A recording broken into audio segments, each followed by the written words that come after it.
আপনাদেরকে একটা গল্প শোনাই। যশোরের এক ছোট্ট গ্রামে থাকতো রাশেদ নামের এক ছেলে। খুব স্বপ্নবাজ, খুব পরিশ্রমী। তার সবচেয়ে বড় স্বপ্ন ছিল একদিন সে শহরে কিছু করবে। তার মা তার জীবনের সব কিছু করার চেষ্টা করেছে,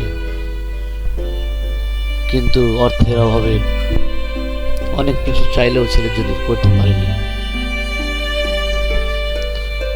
তার মা ছিল তার জীবনের সবকিছু।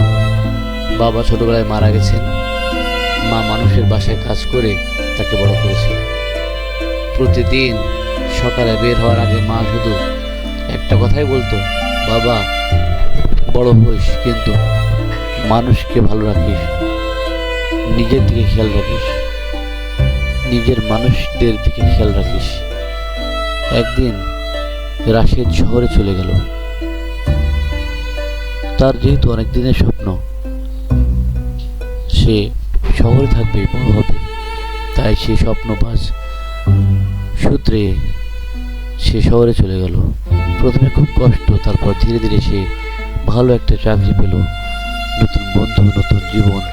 সব কিছুতেই সে এতটাই ব্যস্ত হয়ে পড়ল যে মায়ের সাথে কথা বলা তার আগের তুলনায় অনেক কমে গেল। মা মাঝে মাঝে ফোন দিত, কিন্তু রাশেদ বলতো, মা, এখন তো আমি ব্যস্ত আছি, একটু পরে কথা বলি। এভাবে দিন যায়, মাস যায়, বছর কেটে যায়। রাশেদ আগের মতো আর ফোন দিতে পারে না, যদিও তার মনের ভিতরে এটা বলে সে তো ব্যস্ত আছে। সে তার মায়ের সাথে ইচ্ছা করে দেরি করে কথা বলে এমন না। তার মা এত কিছু জানে না, শুধু জানে রাশেদ আগের মতো আর ফোন দেয় না, আগের মতো আর খোঁজ খবর রাখে না।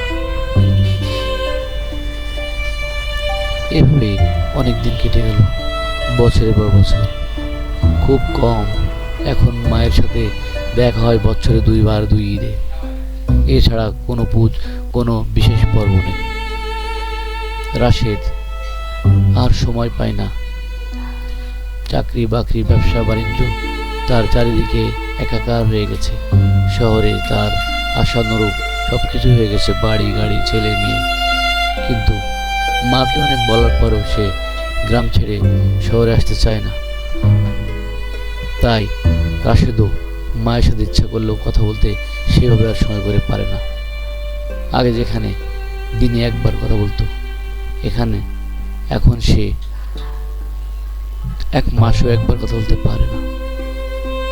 একবার হঠাৎ একদিন গ্রামের একজন ফোন করে জানালো, রাশেদ, তোর মা খুব অসুস্থ। রাশেদ দেরি না করে ছুটে গেল গ্রামে, কিন্তু গিয়ে দেখলো অনেক দেরি হয়ে গেছে। তার মা আর বেঁচে নেই। ঘরের এক কোণে একটা ছোট্ট বাক্স সে পেল একটি চিঠি, কাবা হাতে লেখা, বাবা রাশেদ, তুই আজ অনেক বড় হয়েছিস, আমি দোয়া করি অনেক বড় হ। আমি খুশি। তোর সাথে কথা বলতে খুব ইচ্ছা করতো, কিন্তু তুই তো অনেক ব্যস্ত মানুষ, সময় পাস না।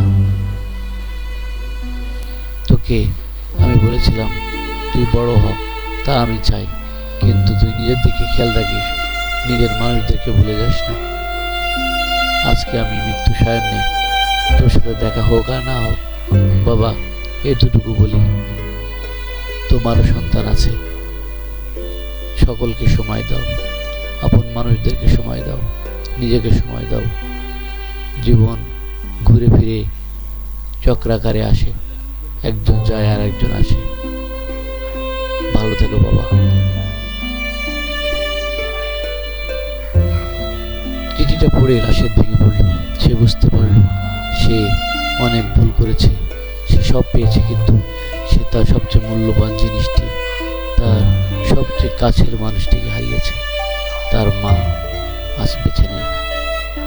এভাবেই হাজারো রাশেদ আমাদের সমাজে ঘুরছে, যে রাশেদরা টাকাকে চিনেছে বটে, মানুষ চিনতে পারেনি। মানুষকে এতটাই দূরে সরে গেছে তাদের জীবন থেকে যে টাকা অনেক বেশি হয়ে গেছে।